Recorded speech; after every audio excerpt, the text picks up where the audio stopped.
ganun talaga kami nangyayari. May mga palitan minsan, kaya ako yung nakatayo ngayon. Amen?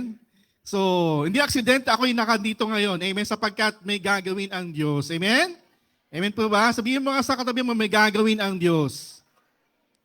Amen. Bibilisan lang po natin. Sige, medyo lumalakas ang ulan. So, ngayon po, papatuloy pa rin tayo sa ating topic, okay? About the Romans. So, yung topic po natin ngayon ay be subject to the governing authorities. Makikita po yan sa Romans 13 verse 1 to 7, okay? So, ulitin lang po natin, i-remind po kayo about doon sa Ephesians chapter 8.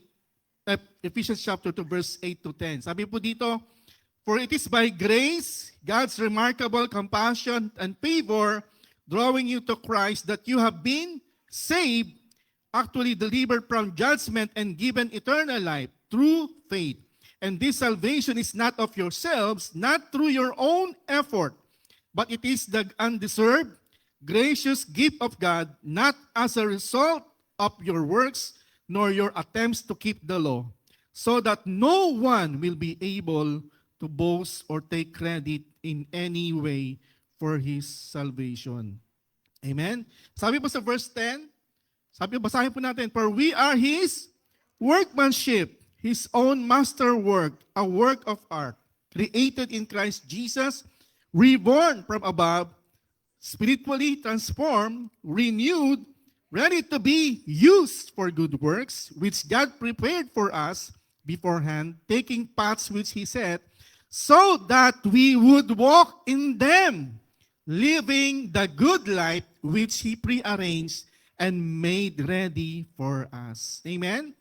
So, tandaan po natin, again, we must first accept the gospel, and secondly, we live the gospel. Amen? So kapag po tayo ay nasa Panginoon, tinanggap natin ang Panginoon Jesus, we accept the gospel.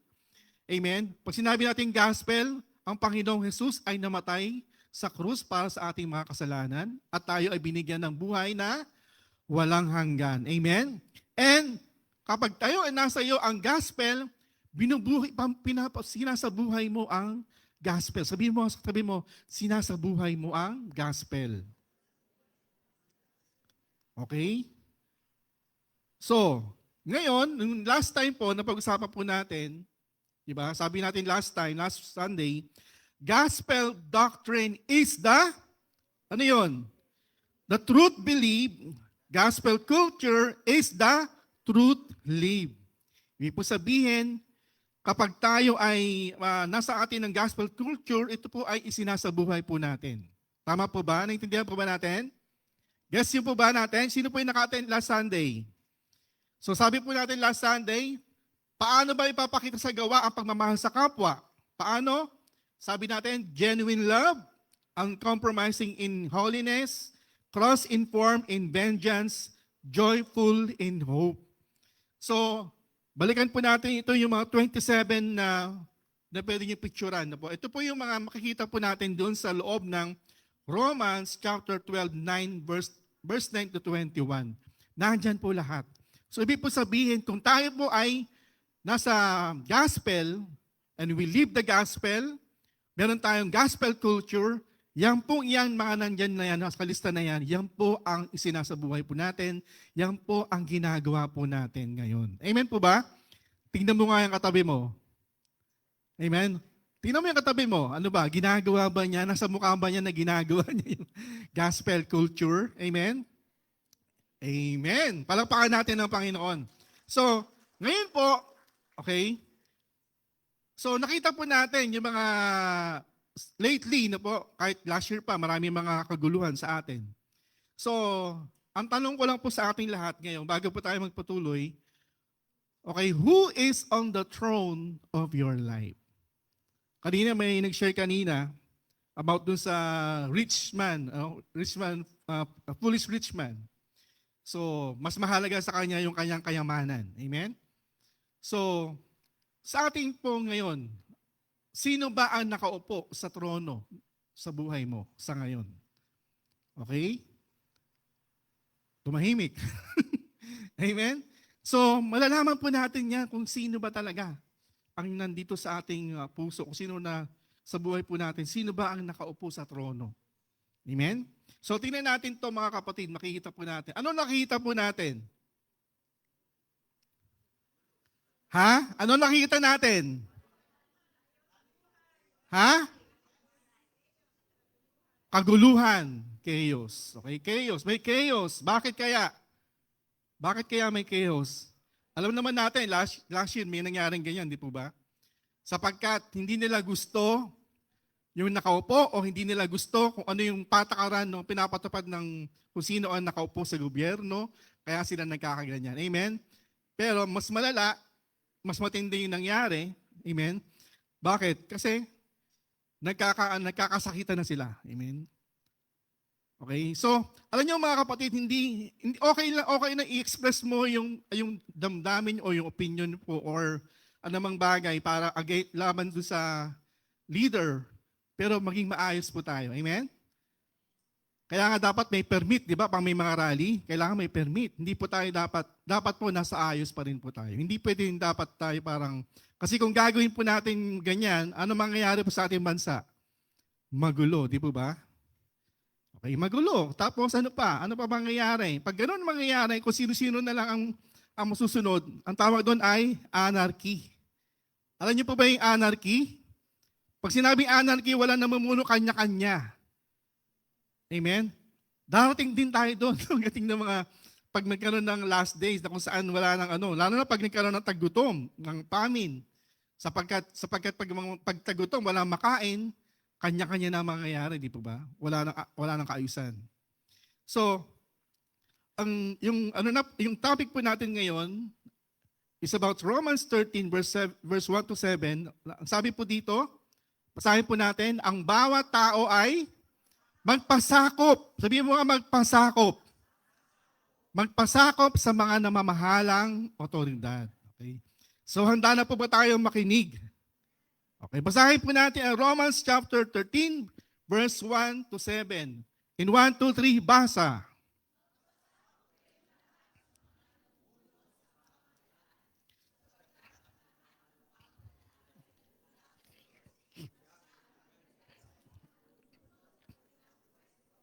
Kaya ang mga kumakalaban sa pamahalaan ay kumakalaban din sa itinalaga ng Diyos.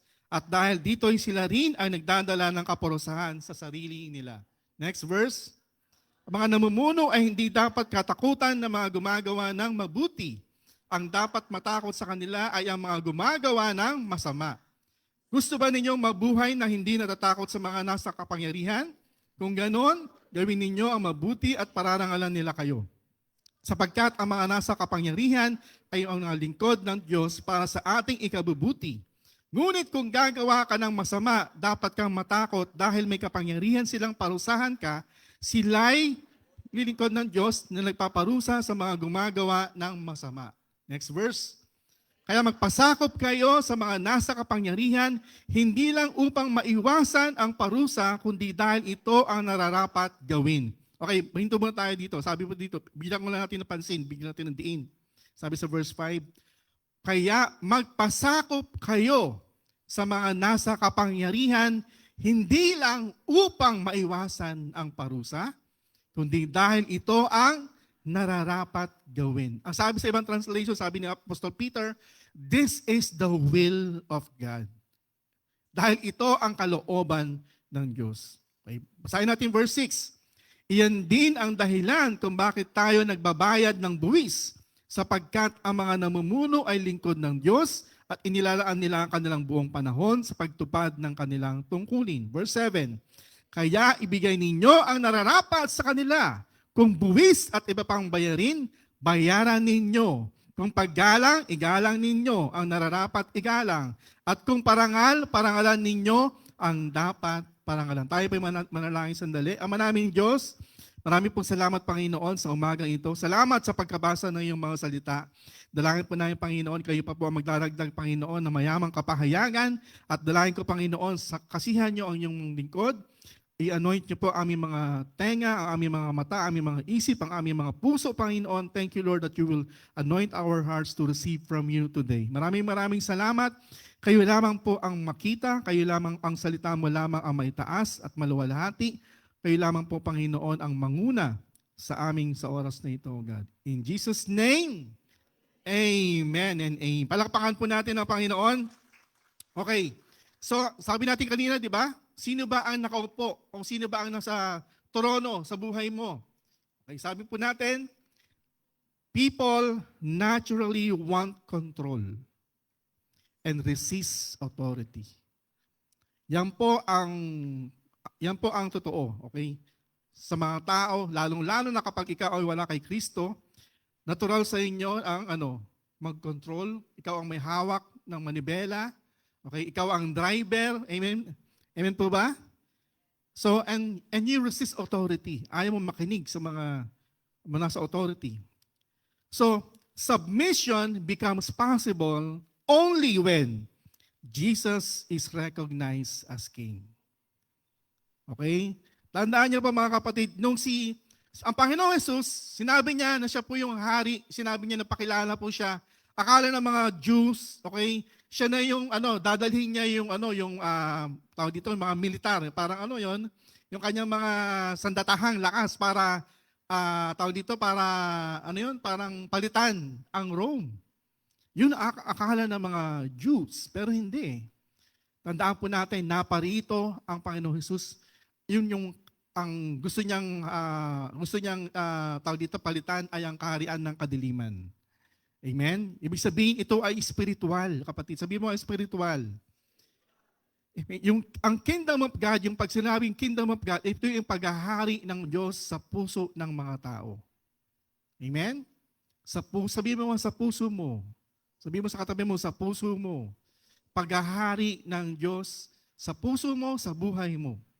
Amen? Sapagkat, sabi ko nga kanina, natural sa mga tao na ang gusto nila, sila ang may control. Sila ang nasusunod. Amen?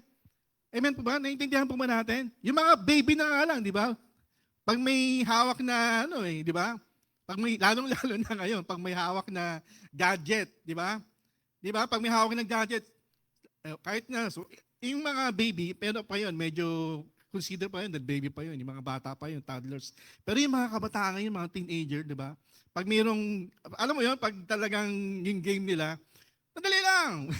Di pa, matatapos na yung konti na lang. Meron pa akong inahantay. Kailangan akong matapos tong, ano bang tawag doon? Yung mga level ba yun, di ba? So, kumaga parang ayaw mong sumunod sa nanay mo, sa tatay mo, sinasabi sa'yo na kumain ka na, kasi meron kang abala ka doon sa sa gadget mo, sa ralo. Ano mang ginagawa mo? Amen? So, nire-resist mo yung authority. Amen? Hindi mo ino-honor yung sinasabi ng magulang mo. Amen? Amen po ba? Amen. So, kahit sa trabaho, mga kapatid, ganun din. Amen? May mga tao na parang mas marunong pa sa boss, di ba? Mas marunong pa sa supervisor. Sabihin niya, ako mas sabi dito parang nag-doctorate ako eh. Dapat ako nandiyan. 'Di ba? Mas pa yung tingin mo sa sarili mo, 'di ba? Na mas magaling ka pa kaysa doon sa boss mo. Okay, maraming po ganyan mga kapatid, 'di ba? So, ibig sabihin, dahil naturally nga ang tao ay gusto niya siya ang may control, siya ang nasa authority. Amen. So, ang submission sa mga taong ganyan magiging posible lamang kung si Jesus ang hari sa kanyang buhay. Amen? Amen po ba? Tanungin mo yung katabi mo, si Jesus ba ang hari ng buhay mo? Amen? Si Jesus ba ang hari ng puso mo? Okay, tuloy-tuloy po tayo mga kapatid. Okay, so, paano dapat makitungo ang mga Kristiyano sa pamahalaan at otoridad? Amen. So, habang ginagawa ko to, may mga na agad, may mga tanong na agad. Amen. So, paano ba? Okay? Alam niyo mga kapatid, okay, bago tayo magpatuloy, God is sovereign. Sa lahat ang may control ng lahat. Amen? All authority comes from God. Amen? Lahat yan. sino ba yung, kilala niyo ba si Daniel? Shadrach, Meshach, Abednego? Sino ang hari doon? Si Nebuchadnezzar, di ba? Si Daniel nga maraming dumaan na hari sa kanya na bad. Okay, na hindi may mga kautusan na katulad kila Shadrach, Meshach, Abednego. Dapat gantong oras kailangan lumuhod kayo sa 'Di ba sa may rebulto niya? Sumunod ba sila? Hindi, di ba? Pero sila ay nagpasakop. Amen. Sinabi nila na sasamba lang sila sa tunay na Diyos. Pero hindi sila parang nakipaglaban, nakipag-away. No, hindi sila ganoon eh. Kahit si Daniel, di ba? Sabi sa kanya, dapat wag daw magpe-pray doon sa, alam niyo mga Hudyo, ganito sila, no? Kahit yung mga kapatid natin mga Muslim, kapag mayroong ganitong oras, meron silang titingin sila sa silangan, okay? Para doon sila humarap para manalangin. So ganoon din si Daniel, kung saan binawalan siya mag-pray sa kay God, kailangan doon lang sa magpe-pray doon sa, basta mayroong inutosang hari. Pero hindi niya sinunod yon. Why? Sapagkat alam niya na sino ang Diyos niya, sino ang hari niya. Amen? Amen po ba? So, gusto ko yung unahan po. Pag sinabi natin sumunod sa pamahalaan o sa hari, meron din exemption. Kapag pinipigilan ka na gawin ang mga bagay para sa Diyos, pagsamba sa Diyos o panalangin sa Diyos, yon ay pwede mong labagin. Okay? Malinaw po ba? Anong sabi ni Apostol Pedro? We will obey God rather than men. Amen? Yun po ang sabi niya. So, ganoon din po sa panahon na po natin, di ba? Pag sinabi na bawal ang pandemic, di ba? Naalala niyo pandemic, di ba? Bawal mag-gather. Pero, pinagbawalan ba tayo magsumamba? Hindi na ba? Kaya nga may online, di ba? Nakapagsamba pa rin tayo. Nakapagsamba tayo sa ating mga tahanan. Amen? Pero, kapag sinabi na bawal na sumamba, anong ginagawa ng Kristiyano ngayon? Pumunta kayo sa ibang bansa, anong ginagawa? Nilalabag po nila. Ano meron sila? Underground church. Okay? So tayo dito, malayang-malaya tayo. Amen? Malayang-malaya tayo nakakapagsimba, nakakapagpuri sa Panginoon. Amen? Pero alam mo, nakakalungkot sa ibang bansa sapagkat sila ay pinagbabawalan. Kapag nahuli sila, pinapatay po sila. Kinukulong sila. Kaya alam nyo mga kapatid, huwag nating kaligtaan ang pagtitipon. Habang tayo ay malayang-malaya pa nakakapagsamba sa Panginoon. Amen? At habang tayo ay kompleto ating mga galamay, ating paa. Amen? Amen po ba? Nakakapuna tayo sa simbahan. Huwag po nating kalimutan. Amen? Amen po ba? Huwag nating kaliligtaan ang pagtitipon para sa ating Diyos. Palakpakan po natin ng Panginoon. Okay. So, paano dapat makitungo? Number 1, be subject. Amen? Magpasakop ka. Sabihin mo sa katabi mo, magpasakop ka. Sabi po sa verse 1, let every person be subject to the governing authorities. Okay? Let every poor, yun ba sinabi doon? Let every poor be subject to the governing authorities. Let every person. Amen? Hindi lang mayayaman. Amen po ba? Hello? For there is no authority except from God, granted by His permission and sanction. And those which exist have been put in place by God. Amen? So, dinidiin ni Apostol Pablo, Apostol Pedro, na tayo ay magpasakop. Sabihin mo sa katabi mo, magpasakop ka kapatid. Alam mo mga kapatid, kapag ang isang tao walang accountability, hindi siya nagpapasakop kahit kanino, may problema tayo doon. Ibig sabihin nun, malaki ang ulo nun. Alam niyo yun? Alam niyo ano yung may hydrocephalus, di ba? Kasi ayaw niya magpasakop. Siya lang yung magaling, siya lang yung pinakamataas. Amen. Amen po ba? Sinasabi ni Apostol Pedro na tayo ay mag-submit. Amen. Our responsibility is clear, kapatid. Sabi mo nga sa katabi mo, your responsibility is clear. Magpasakop ka. Amen? Ibig sabihin, magsinabing be subject to, okay, ito ay iaano mo yung sarili mo. Ikaw, ilalagay mo yung sarili mo. Halimbawa, ito yon, di ba? Ilalagay mo yung sarili mo sa baba. Okay? Nagets niyo po ba? Ganun po ibig sabihin ng to be subject. Ikaw na mismo ang maglalagay. Ilalagay mo, iaayos mo yung sarili mo. Amen? Hindi porket mataas ang pinag-aralan mo or kahit sabihin natin, mayroon kang titulo. Amen? Hindi po ganun. Basta pag sinabi natin sa isang governing authorities, lahat po tayo dapat magpapailalim. Amen? Amen po ba? So, hindi po dapat na pipili po tayo na doon ako sa binoto ko. Hindi pwedeng ganun. Kung sino na po yung nakaupo, sino yung nakatayo, nakauno ngayon, tawag dito parang, ano ba ito? Nakapwesto ngayon, siya na ngayon. Hindi mo pwede ipilit mo. Ako laging ang kultura ng Pilipino pag sa mga eleksyon, pag natalo, dinaya no? Laging ganun eh.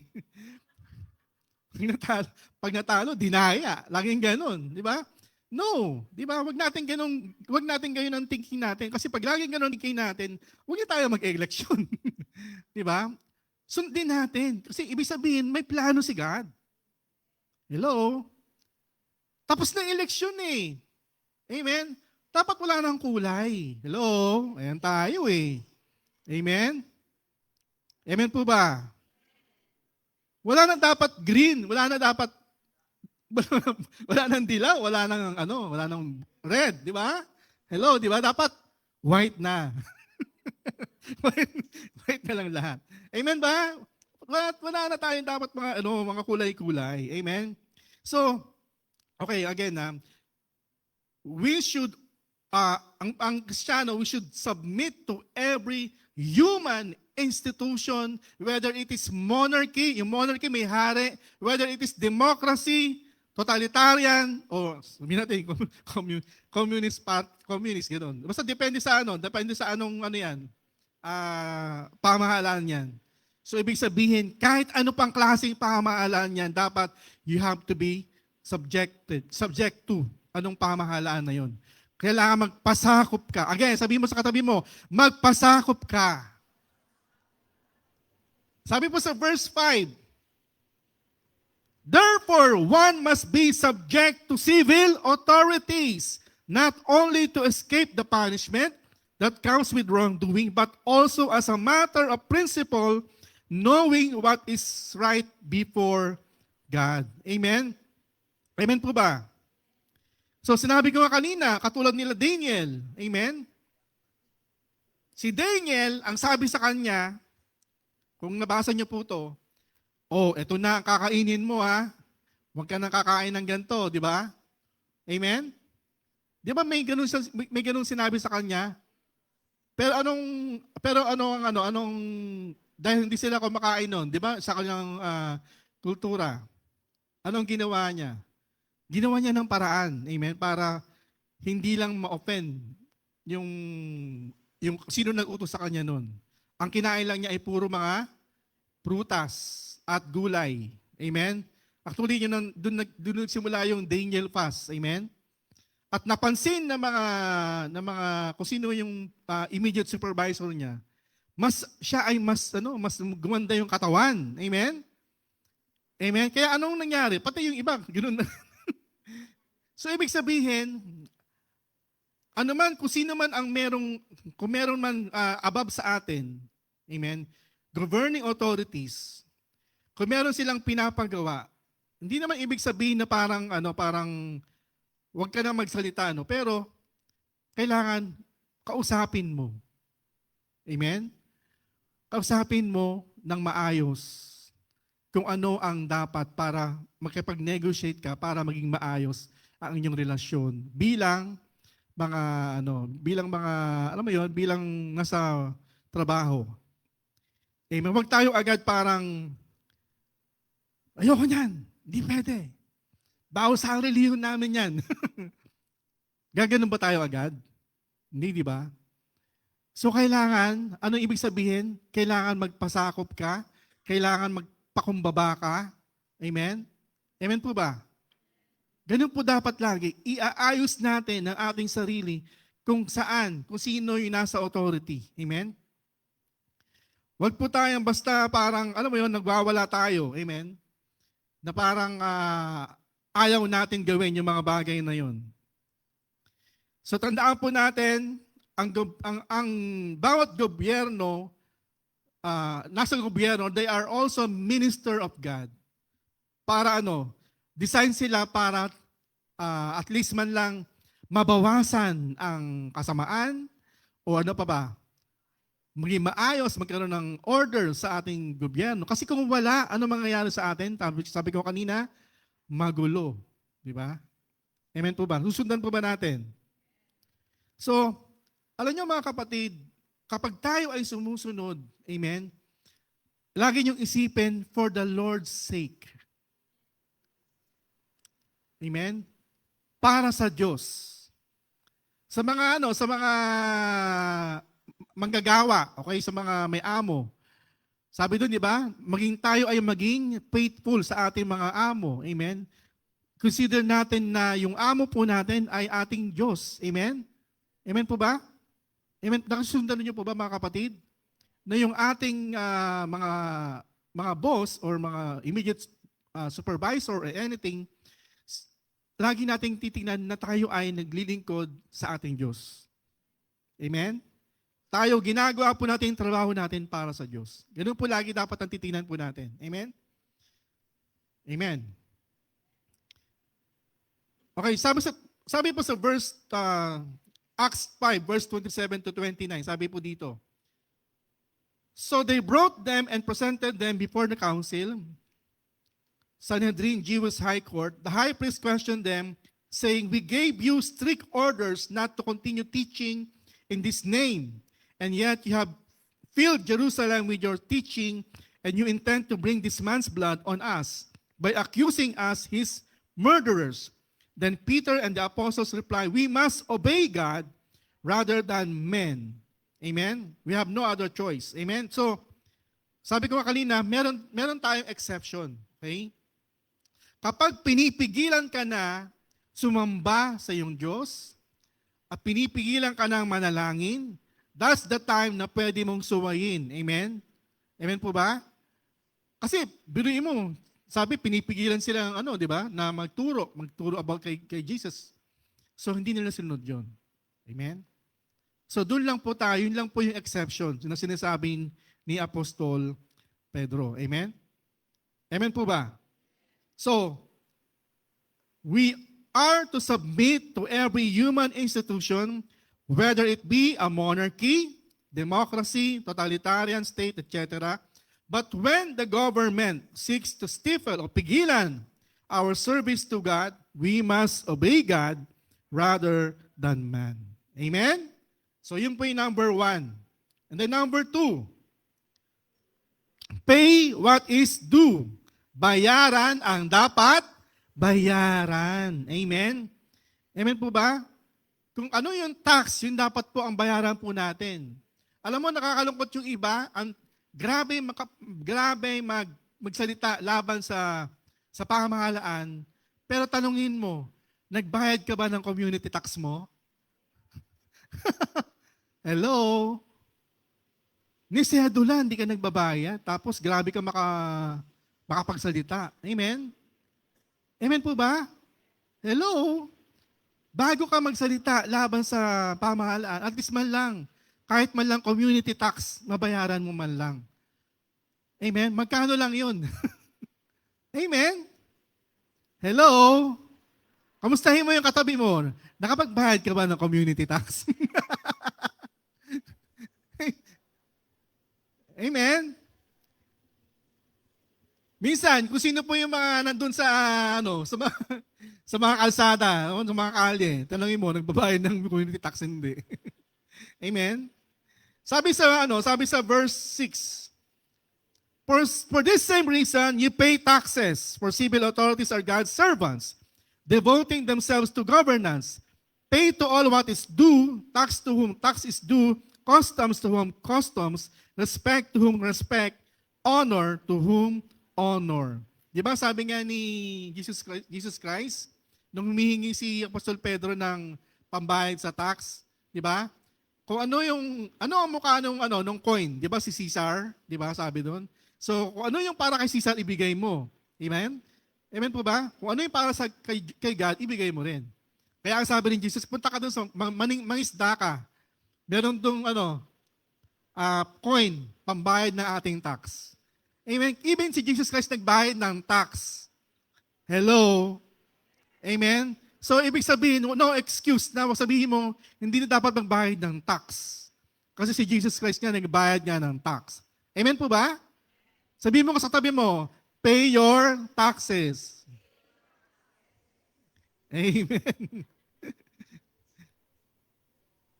So, pay taxes and pay respect. Amen. Our duty is not limited to those whose political or personal behavior we approve. Amen. Ay, porket hindi mo siya manok, hindi mo nasusundin. Okay, hindi ka na magbabayad ng tax. Hindi yan yung binoto namin eh. Ba't yan ang lumabas? Di ba? Parang gano'n, ayaw mo na magbayad ng tax. No. Amen? Kung sino nanalo, kung sino na posisyon ngayon, kailangan magbayad ka pa rin. Sabi mo sa katabi mo, magbayad ka pa rin, kapatid. Kahit si ang nakaupo ngayon. Amen? Amen po ba? Okay. Eto, kung bakit tayo nandito ngayon siguro. Amen? Kasi alam niyo po, habang nag-worship ako nung isang araw, alam niyo, napakinggan ko yung isang kanta na kung saan parang naantig yung puso ko doon at nakita ko ang bawat isa sa atin ay nagpe-pray. Amen? Pero hindi ko pag nakikita ko yung prayer meeting, parang parang minsan paunti ng paunti. O konti pa lang nagpe-prayer. Pero gawin kaya natin linggo. Kasi nandito na rin kayo. Amen? Kaya gagawin natin yun mamaya. So number 3, pray. Sabihin mo nga, pray. Manalangin. Sabi dito sa 1 Timothy chapter 2, verse 1 to 2, first of all, then I urge that petitions, specific requests, prayers, intercessions, prayer for others, and thanksgiving be offered on behalf of all people, for kings and all who are in positions of high authority, so that we may live a peaceful and quiet life in all godliness and dignity. Amen? So, tanungin mo yung katabi mo. O tanungin mo yung sarili mo. Pinapag-pray ko ba ang ating gobyerno? Malakas dito parang mahina eh. Araw-araw kaya. Kasi alam mo, tandaan nyo kapatid, ang binigay ng Panginoon sa atin ay tools. Isa sa mga tools yan ay prayer. Amen? We, all Christians, yung mga tumanggap sa Panginoon, we have the authority. Amen? Taas sa atin yung authority para maging maayos sa ating bansa, ang ating gobyerno, kapag lagi natin dinudulog sa ating Panginoon Diyos. Amen? Pero, kung ang lagi nating pinagpe-pray ay ating sarili, okay? Amen? Ano mangyayari? Napapabayaan po natin ang ating gobyerno. Nagiging hindi nagiging maayos, hindi nagiging payapa ang ating paninirahan sa earth. Okay, tandaan nyo kapatid, tayo po ay hindi taga rito. Tayo po ay taga langit. We are heavenly citizen. Amen? Hindi po tayo tagali. Tayo po ay dumadaan lang. Amen? Sabihin mo nga sa katabi mo, tayo ay dumadaan lang dito. Tayo po ay taga-langit. Kaya ang ating pinakahari ay ang ating Panginoong Hesus. Amen? So, nasa atin, okay, sa ating panalangin para maging mapayapa ang ating lungsod, ang ating community, ang ating bansa. So, ito na yung panahon para tayo ay magkaisa. Amen? Para magbigay oras na ipanalangin po natin ang ating bansa. Kahit sabihin mo lang once a week, okay lang yun. Basta at least na pag-pray po natin ang ating bansa. Amen? So, ang sabi doon, di ba? We should always thanking God. Amen? Doon sa mga ating mga nasa authority. Amen? Pagpasalamat tayo sa kanila at lahat ng mga nasa authority ay lagi natin ipanalangin para tayo ay maging mapayapa ang ating buhay. So, ibig sabihin ito, pag tayo ay nananalangin para sa kanila, may enjoy po natin. Amen? May enjoy po natin ang kapaligiran, may enjoy po natin ang oras, may enjoy po natin ang mga tanawin sa ating bansa. Amen? Sapagkat kapag pinagpe-pray po natin sila, ipagpe-pray po natin ang kanilang mga desisyon. Okay? Example for itong yung mga trending ngayon about dun sa ano yun, parang Paxilica ba yun? O, di ba? So, kailangan natin ipag-pray. Amen? Para maging maayos, maging tama ang kanilang desisyon na gagawin. Amen? Amen po ba? An invaluable contribution Christians can give their country are their prayers. Kahit yun lang, kapatid. Sabihin mo mga sa katabi mo, kahit yun lang, panalangin. Ang ma-contribute natin, isang malaking bagay na po yun. Amen? As God works through the governments of men to bestow peace, prayer should be a priority for those who wish to live in peace. Again, prayer should be a priority for those who wish to live in peace. Kaya kung meron kang masamang amo, pag-pray mo yung amo mo. Amen? Amen ba? So, lagi natin sinasabi, ano ang key? Prayer. Amen? So, people naturally want to be in control, which is why most find it hard to submit.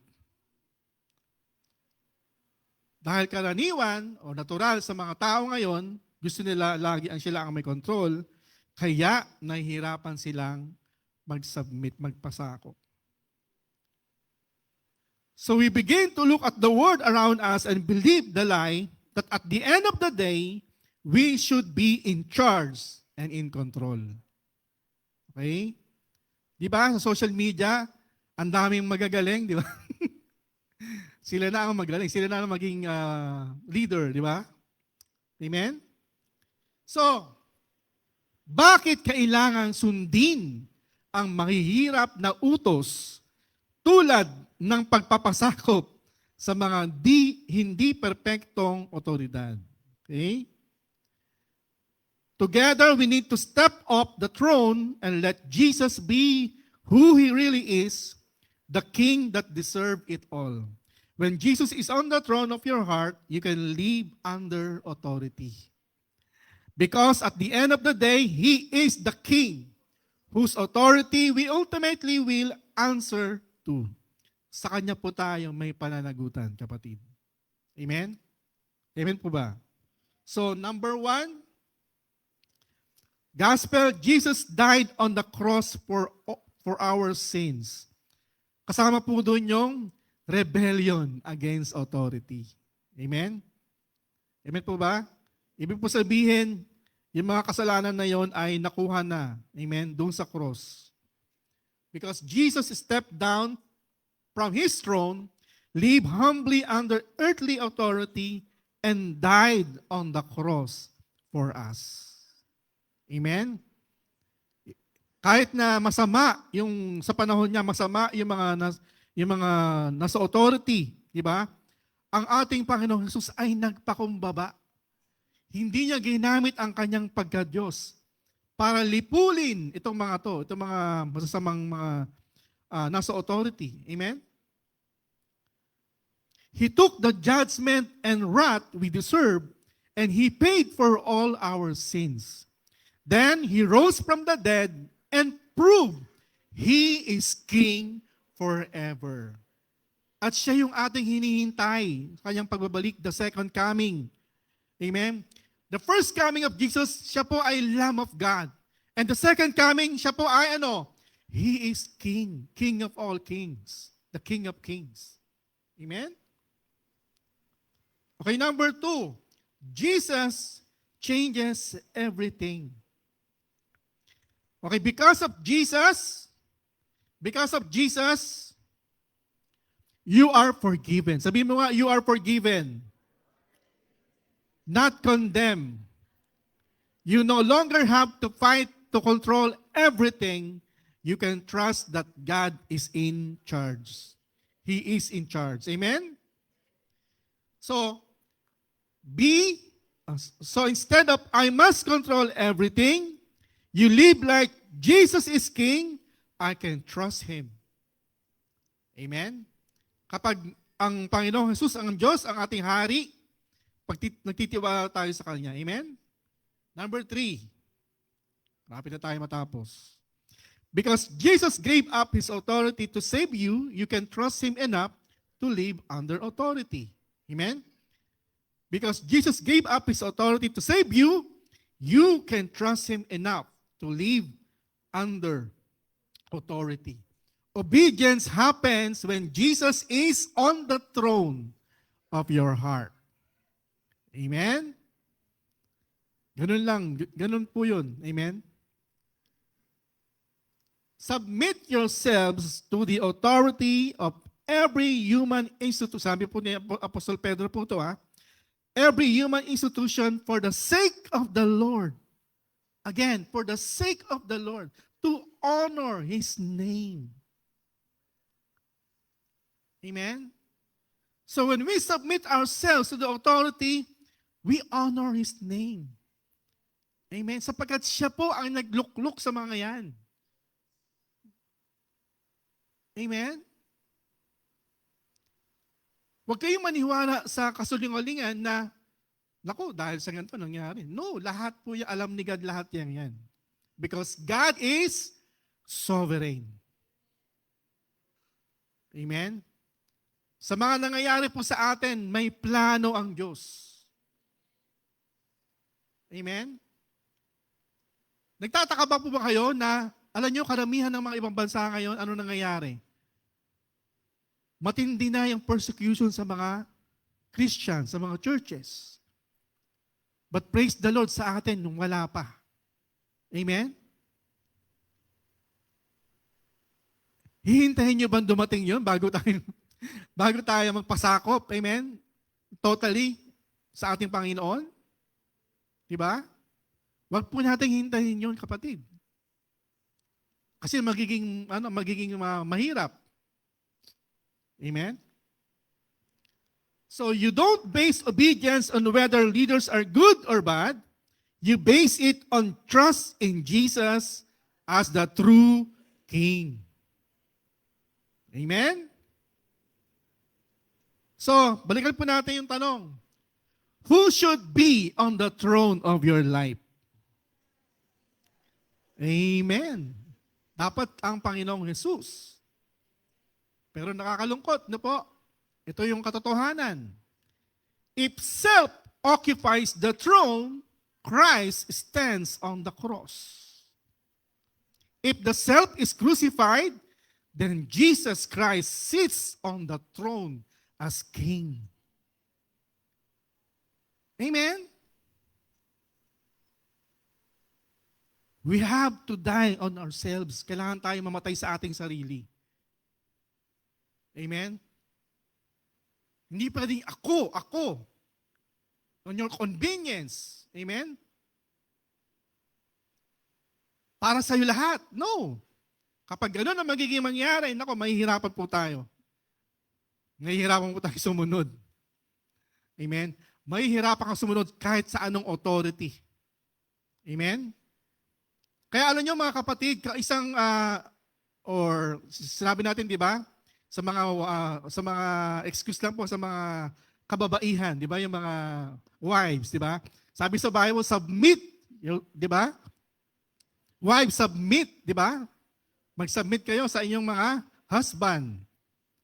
Alam niyo pa, pag ang mga kababaihan ay merong hindi sila submissive sa pamilya o kaya sa tatay, nagkakaroon sila ng problema pagdating sa pag sila ay nagkaasawa na. Diba? Hello? Ganun ang nangyayari. Kasi nga, dahil doon sa experience. Amen? Pero sabi naman sa Bible, di ba? Sa mga babawi tayo, sa mga tatay naman, sa mga husband, love your wife as Jesus loved the church. Paano minahal ni Jesus Christ ang church? Paano? Inalay niya ang kanyang buhay. Okay? Tanungin mo nga yung mister mo, handa ka bang mamatay para sa akin?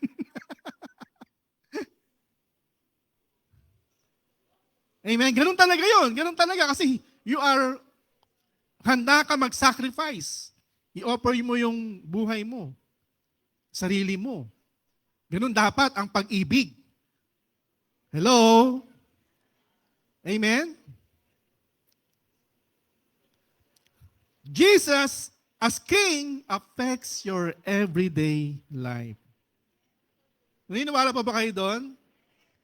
Kapag ang Panginoon Jesus ang ating hari, instead of complaining, instead of magalit ka or whatsoever, or instead of resisting, anong ginagawa mo ngayon? You show respect. You follow rules. And higit sa lahat, you stay calm. Kalmado ka lang. Amen? Because Jesus is the God of peace. Amen? Amen. So, because you trust Jesus, siya po ang may ultimate control. Amen? Hindi yung human leaders. Amen? Ano pa, kapag Jesus affects your everyday life, so kapag si Jesus ang hari po natin, it reduces anxiety about politics. About politics or leadership. Amen? Nare-reduce yung anxiety, hindi ka na alam mo yun, hindi ka na papatol, hindi ka na patola sa mga comments. Amen? Kapag hindi ka na engaged, hindi ka na patola sa mga comments, ano mangyayari? Siyempre, may payapaan ka, di ba? Hello? Di ba? Hindi lang yun. Hindi ka na takot sa future, di ba? Kasi alam mo si Jesus yung hari eh. Amen? Amen po ba? At hindi lang yun, kapag if Jesus is our King, your King, it changes your attitude. Diba? Hindi na lahat pakabig lahat. Diba? Hindi na lahat pakabig. Matuto kayong magbigay. Amen? Amen po ba? Hindi na yung parang ako dapat dito. Hindi na ganun eh. Amen? Ano na mangyayari? Lagi mong iniisip na God is in control. I can trust Him. Amen? Nakita mo yung tawag dito, yung wall ninyo, gumagano ganun. I trust you, Jesus. Amen? So, lakas ng hataw ng hangin no? Tapos nakita mo yung labas ninyo, tumataas na yung baha. Diba? Kalmado ka lang. I trust Jesus. Jesus is our King. Diba? Diba may kanta yung King of the Floods? Parang naalala ko may King of the Floods. Parang ganun eh. Siya yung pwedeng ng flood. Magpahupa ng baha. Amen? Amen po ba? Kasi ang mga tao, kahit anong gawin nilang ginagawa po nila, amen, wala pa rin, hindi pa rin magiging perfect yan. Si God pa rin, amen, ang may kapangyarihan para patigilin o pahupain ang anumang baha sa buhay mo. Amen po ba? Palakpakan po natin ang Panginoon. So when Jesus is your King, you don't need to control everything. You don't panic when leaders fail. You can live with humility, respect, and peace. Amen? So ano ngayon, Pastor? Okay? What now? Submission does not come from simply trying harder. As we recognize Jesus our true King, we put our trust in Him and depend on the Holy Spirit. Amen? Ano ang key? Sabi ko na kanina yan, di ba? Ano ang key? The constant prayer. Amen? Alam niyo po yan lagi ang sagot. Ang key sa lahat ng problema ay panalangin. Amen? Why? Sapagkat ikaw ay dumedepende sa ating Diyos na may control ng lahat. Amen? Bakit? Prayer shifts you from frustration to trust and from criticism to compassion. Amen? Amen po ba? Next time, hindi ka na magkikriticize paglabas mo dito. Amen? Lahat na lang pinansin mo, ano ba yan si pastor? Di ba? Lagi na lang ganyan ang suot. Ano ba yan, dancer na yan? Lahat na lang pinansin mo no? Hindi ka na nakapagsamba. Lahat na lang, kinriticize mo lahat. Di ba? Dapat ganito, dapat ganyan No, hindi ka na magiging ganon paglabas mo dito mamaya. Amen? Sapagkat nabago na ang iyong puso. Amen po ba? Sabi mo sa katabi mo, hindi ka na magkikriticize. Amen? So, last na lang tong scripture na to. Sabi dito, remind your people, pwede ba anyayahan yung worship team? Remind your people that they should always be under the authority of rulers and government leaders. They should obey these leaders and be ready to do good. Tell them not to speak evil of anyone, but to live in peace with others. They should be gentle and polite to everyone. In the past, we were foolish too. We did not obey. We were wrong. And we were slaves to the many things our bodies wanted and enjoyed. We lived doing evil and being jealous. People hated us and we hated each other. Next verse. But then the kindness and love of God, our Savior, was made known. He saved us because of His mercy, not because of any good things we did. He saved us through the washing that made us new people. He saved us by making us new through the Holy Spirit. God poured out to us that Holy Spirit fully through Jesus Christ, our Savior. Amen? Yan po ang reminder sa ating lahat, mga kapatid. Do not speak any evil. Huwag po tayo magsabi ng masama. Huwag niyo pong gawing pulutan ng mga pastor, mga kapatid. Amen? So, again, balikan po natin. Be subject to avoid wrath and have a good conscience. Pay what is due. Our duty is not limited to those whose political or personal behavior we approve. Pray. An invaluable contribution Christians can give their country are their prayers. Trust in Jesus as our true King. Our hope is rooted in Jesus' presence, promises, and ultimate victory. Amen. So ganito po ang gagawin po natin. Magsama-sama po ang mga pamilya sapagkat idudulog po natin ang ating bayan. Amen? Sa mga nangyayari sa atin ngayon. Magsama-sama po. Kung wala ka pong di mo kasama yung kapamilya, so makisama ka na lang sa ibang pamilya. Sige po. Habang as we worship, ito po ang ating mga prayer, ang tawag dito, prayer agenda or Ito po ang ating mga prayer points. Number 1, start with God's authority. Mga presidente, mga mayor, lahat na nasa authority. Amen? Pag-pray po natin. Pangalanan po natin sila. Number 2, pray for their character. Pray for their decisions. Especially yung mga desisyon na gagawin, di ba? Sa Pax Silica. Pray for protection and guidance na magabayan ang ating mga Kongreso, Senado. Amen? And higit sa lahat, pray for their relationship with God. Magkaroon sila ng relasyon sa Diyos. Tandaan po natin, ang nais ni God, ang lahat ay maligtas. Hindi lang po tayo. And last, number 6, pray for your own heart. Isang kasi, sinasabi natin, Jesus is our King. Jesus ang nakaupo sa puso sa puso ko. Pero, di natin namamalayan na ikaw pa rin pala ang susunod. Ikaw pa rin pala ang hari sa buhay mo.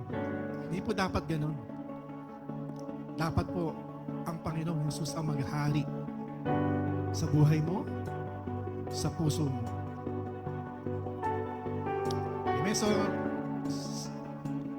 as we worship the Lord, as we pray, let's pray for our nation. As a family,